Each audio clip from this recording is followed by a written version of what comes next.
Mm-hmm. Like this book this book series, I shouldn't, never really feels like the point of views, like anybody's an unreliable narrator. Mm-hmm. Yeah. And so, so like, it's not like, like when Rand speaks, it's not like I should assume, it feels like even we're watching it from somebody like a third person. Yeah, it does. Right. Yeah. Instead of, in theory, like a first person, like you are reading through their eyes, is still the way the book is sort of written. So it is just interesting to see the way that they portray these characters, because they each portray the same characters.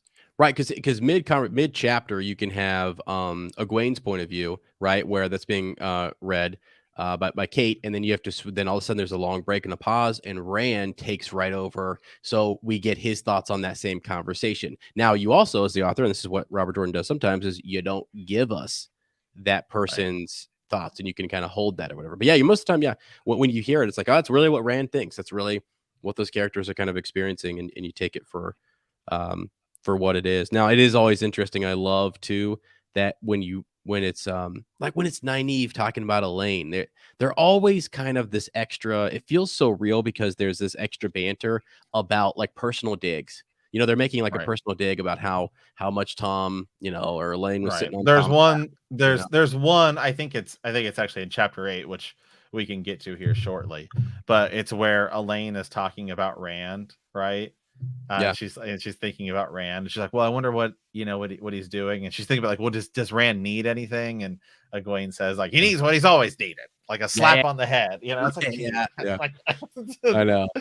Anytime he gets up to no good, it's like the same thing that boys always need. It's like, okay, right, here we go. all the time. It's nonstop. Yeah.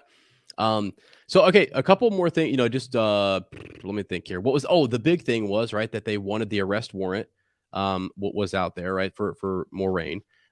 They want Egwene back. They want Elaine back.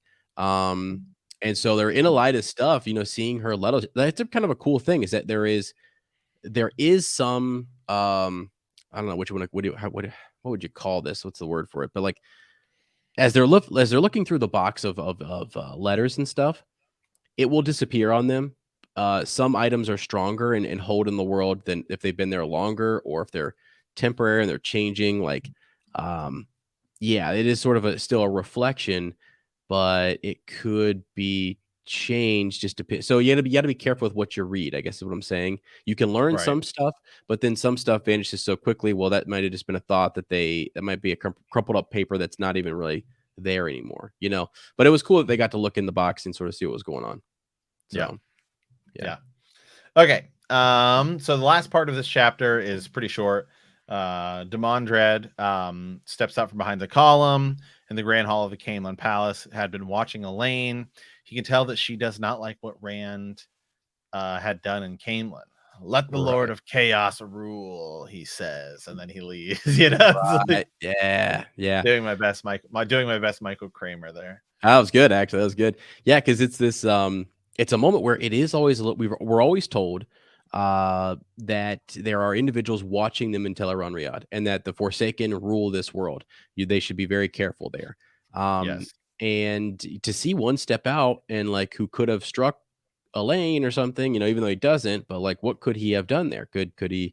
Because Nynaeve gets into it with Mogideon at one point, and that's a big deal. We have Silverbows, freaking, that's a whole other thing. The Heroes of the Horn, and Brigida Silverbow is now again with our crew because of all the events that took place in Teleron-Riyadh. So that was kind of a scary moment, but also it's an interesting moment that Elaine is upset about what Rand is doing, and this is this constant like, I don't even know. It's something about the whole series that kind of gets me. It gets a little much sometimes because like, okay, like we get like, because Rand is doing this for her, right? But she's like, how dare he?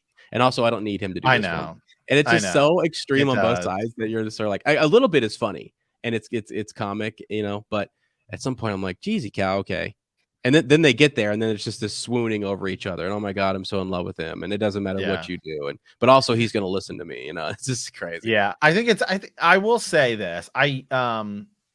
We are also reading this straight through, as opposed to people who read it like when it came out. Because I was sort of thinking about that. I was like, man, sometimes this does feel like a lot, but at the same time, I'm like, well, we're also, I guess, in a way, sort of binging this. True. Yeah. Rather than reading it over, the 20 years or whatever that it took it to actually ever, come out. So I have calmed down a little bit with because people have messaged me and said, Matt, why do you just keep hating Nynaeve? And so I'm in an effort of fairness, Right. towards Nynaeve, right? I know you're gonna love her.